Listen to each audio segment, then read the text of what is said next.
À marge de la manifestation appelée par le FNDC, un accident de la circulation s'est produit cet après-midi à Imbaya, près de la base militaire. C'est un bus en provenance de Matoto qui a percuté le trottoir avant de se heurter sur l'autre voie à un motard et à des véhicules. Le bilan, un mort et des blessés graves. C'est un reportage de Dibrilba, Amar Alexila. Attention aux âmes sensibles, les images sont peu supportable.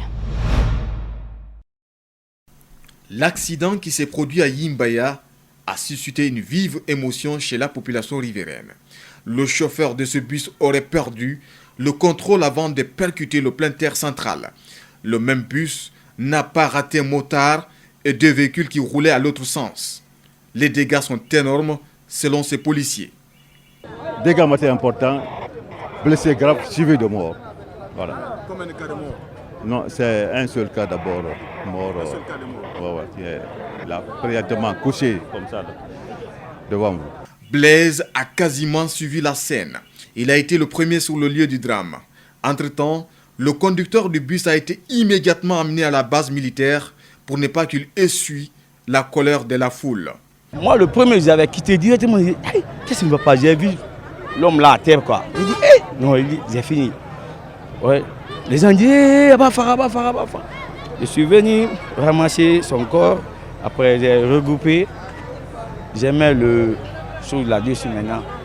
C'est maintenant que on a appelé ses voisins. J'ai pris son téléphone. Les deux téléphones, j'ai pris un. Un de mon petit aussi, lui, il avait pris un. On a appelé ses amis, ses frères, de venir voir ce qui s'est passé, quoi. Plus la route est libre, plus elle devient dangereuse, disait l'autre. Cet accident vient encore relancer le débat sur le comportement de certains conducteurs sur les différentes artères de Conakry.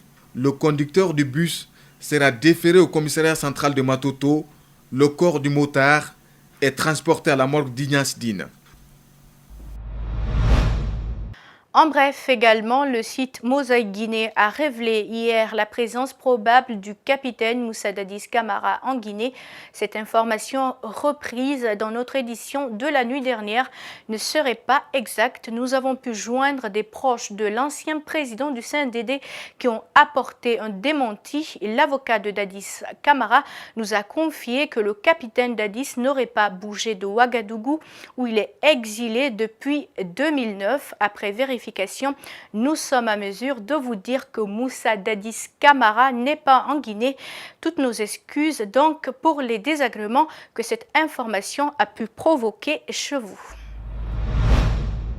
Et puis 141 jeunes de 5 nationalités différentes viennent d'être mis aux arrêts par la police. Ils ont été appréhendés alors qu'ils se trouvaient depuis des mois dans des cours à Kaguélé, dans Dubreka et à Kuntia, dans Koya.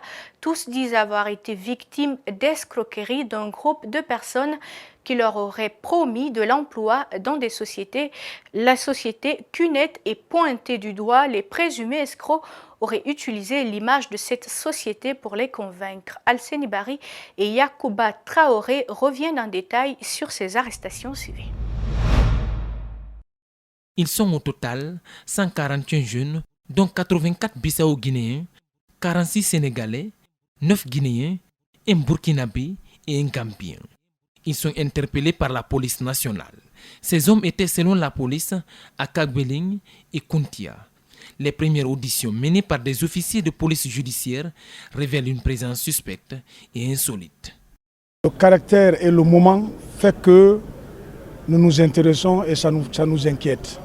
Celui qui aurait hébergé ces suspects, c'est ce jeune qui nie en bloc les faits. Cependant, il se présente comme un networker de Cunet.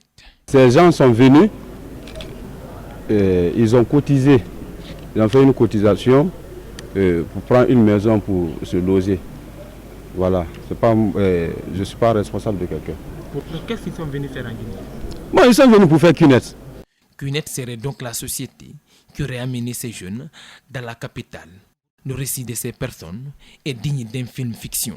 À travers un ami qui m'a demandé de déposer un dossier parce qu'il y a une entreprise nommée Siemens. Et je lui ai demandé de m'envoyer le site de cette entreprise. Il m'a envoyé le nom juste Siemens. Et j'ai fait des recherches, j'ai vu que Siemens, c'est une entreprise allemande, mais qui travaille dans la technologie. 10 jours après, ce Sénégalais reçoit un coup de fil pour un entretien en Guinée le 18 octobre 2019. Il paye 500 000 francs CFA avant de se rendre compte qu'il s'agit de CUNET. C'était lors d'une assemblée.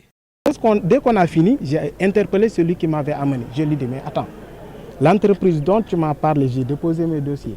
C'est Siemens ou c'est CUNET? Parce que là, je suis confus.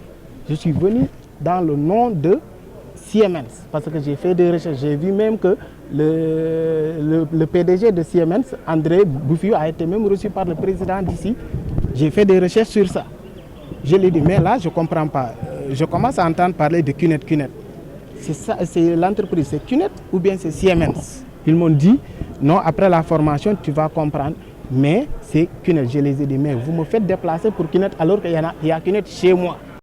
Tous ces gens seraient-ils dupés par CUNET? La question reste posée. Déjà, le colonel Tchegoro est en procès avec cette société de vente en ligne